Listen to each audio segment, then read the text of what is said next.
ರೈತರೇ ಎಲ್ರಿಗೂ ನಮಸ್ಕಾರ. ಇವತ್ತು ನಾನು ನಿಮ್ಮ ಮುಂದೆ ನಿಂತಿದ್ದೀನಿ. Doctor TB. ಪುಟ್ಟರಾಜು ಅಂತ ಹೇಳ್ಬಿಟ್ಟು ನಿವೃತ್ತ ಪ್ರಾಧ್ಯಾಪಕರು, ಜಿ.ಕೆ.ವಿ.ಕೆ ಕೃಷಿ ವಿಶ್ವವಿದ್ಯಾನಿಲಯ.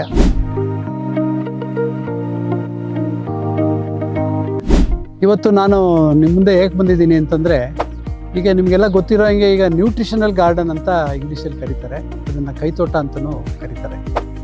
ಈಗ ಇಂಡಸ್ಟ್ರಿ ಆಗ್ತಾ ಇದೆ, ಬೇರೆ ಮನೆಗಳೆಲ್ಲ ಬರ್ತಾ ಇದೆ. ಆ ಗಡಿಬಿಡಿನಲ್ಲಿ ಈಗ ಈ ಕಿಚನ್ ಗಾರ್ಡನ್ ಅನ್ನೋದಾಗಲಿ, ಕೈತೋಟ ಅನ್ನೋದಾಗಲಿ ಜನಗಳಿಗೆಲ್ಲ ಮರ್ತೇ ಹೋಗ್ಬಿಟ್ಟಿದೆ. ಇದರದ ಉಪಯೋಗಪ್ಪ ಏನು ಅಂತ ನೋಡೋದಾದರೆ, ಈಗ ನಿಮಗೆಲ್ಲ ಗೊತ್ತಿರೋಂಗೆ ಹಿತ್ತಲಲ್ಲಿ ನಮಗೆ ಏನೇನು ನೀರು, ಬಚ್ಚಲು ನೀರು ಉಪಯೋಗಿಸ್ಕೋತೀವಿ, ಅದು ಸರಿಯಾದ ರೀತಿಯಲ್ಲಿ ಉಪಯೋಗ ಆಗುತ್ತೆ. ಆಮೇಲೆ ಇಲ್ಲಿ ನಾನೀಗ ಎಲ್ಲ ನಿಮಗೆ ಎಕ್ಸ್ಪ್ಲೇನ್ ಮಾಡ್ತೀನಿ, ಏನೇನು ಗಿಡ ಈ ಒಂದು ಕೈತೋಟದಲ್ಲಿ ಇದೆ ಅಂತಲೂ ಕೂಡ ನಿಮಗೆ ಎಕ್ಸ್ಪ್ಲೇನ್ ಮಾಡ್ತೀನಿ.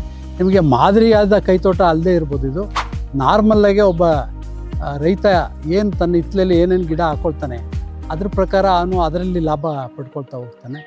ಈಗ ನ್ಯೂಟ್ರಿಷನಲ್ ಗಾರ್ಡನ್ನಿಂದ ಏನು ಉಪಯೋಗ ಅಂತ, ಈಗ ನಾವು ಹಿತ್ತಲು ಅಂತ ಕರಿತೀವಿ, ಕೆಲವು ಟೈಮ್ ಅದು ಕಿಚನ್ ಗಾರ್ಡನ್ ಅಂತ ಕರಿತೀವಿ.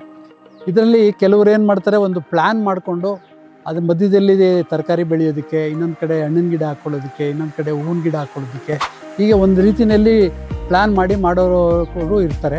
ಈಗ ನಾವು ಇದೇನು ನೋಡ್ತಾ ಇದ್ದೀರಿ, ಇದು ಅಂದರೆ ನ್ಯಾಚುರಲ್ಲಾಗೆ ಅದಾಗದೇ ಕಿಚನ್ ಗಾರ್ಡನ್ನು ಬೆಳೆದಿರೋದನ್ನು ನಿಮ್ಮ ಮುಂದೆ ನಾನು ಇಡೋದಕ್ಕೆ ಪ್ರಯತ್ನ ಮಾಡ್ತೀನಿ. ಈಗ ನಮ್ಮ ಮನೆಗಳಲ್ಲಿ ನಮಗೆ ಸಾಕಷ್ಟು ಟೈಮ್ ಇರ್ತದೆ.